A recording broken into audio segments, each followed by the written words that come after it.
At the age of 3 years old, I was in the backyard playing with my brothers and sisters, and my oldest sister noticed that there was blood in my clothes. And she rushed me in the house to my mom, and they immediately rushed me to the hospital, called my dad. And through testing, they discovered that it was a very rare form of pediatric cancer. It's called rhabdomyosarcoma.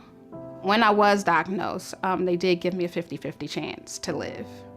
And as you can see, 48 years later, I'm here.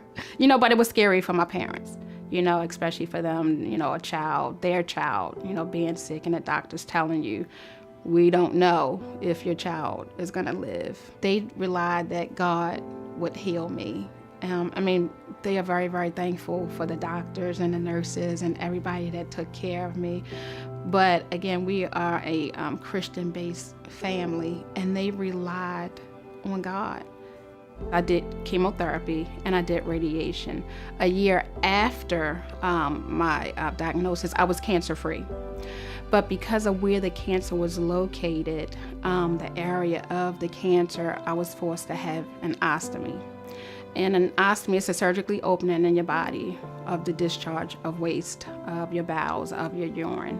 And I actually have 2 ostomies. I have a urostomy and a colostomy.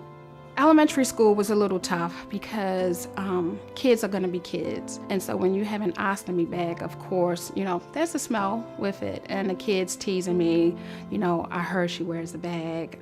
She smells like urine, she smells like pee. And then kids not wanting to sit next to you in class.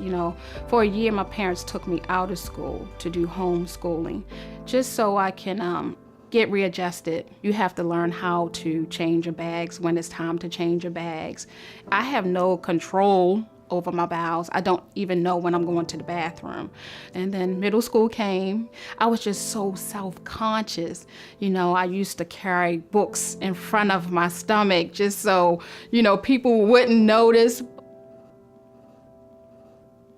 I actually got into modeling. I was just in the mall one day. A guy was there passing out these flyers and see if you want to learn how to model, see if you want to get into the business, the industry of modeling. And I'm thinking to myself, modeling in an ostomy bag, that's not gonna work.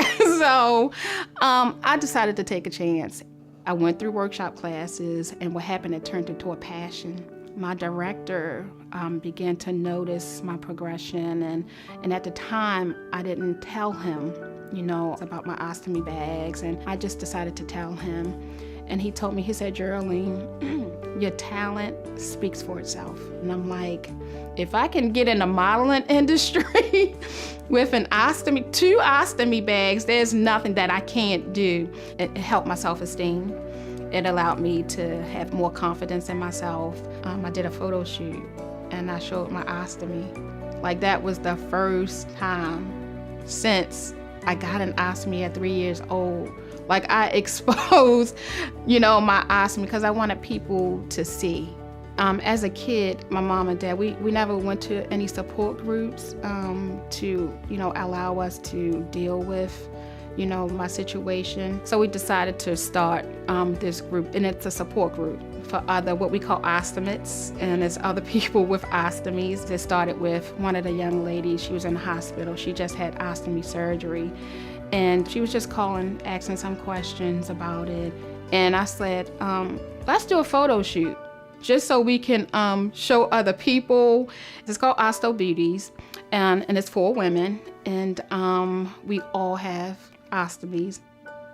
I still do modeling today. This year will be 18 years. It's still a passion of mine. I still love to do it. I do runway modeling. I do editorial modeling. I've been in, I think, in 17 magazines. On 3 of the magazines, I've been on a cover. One of my biggest issues that I've done was Essence magazine. Their 2014 issue, I was on the same issue as Prince. I have a modeling company. It's called J & Company Christian Modeling. Our motto is we build, train, and develop from the inside out. What we do is we teach you how to feel good about yourself, no matter how you look. Everyone is welcome. I had a mentor in my life. Her name is Lynette James. She's passed away now. One thing that she taught me that stand out was journal writing. I just started writing everything I ever felt about my sickness. And I'm so grateful that she taught me about journal writing. And that journal turned into my book, Pretty Girl Blues. Pretty Girl Blues is really pretty much how I felt all my life. Feeling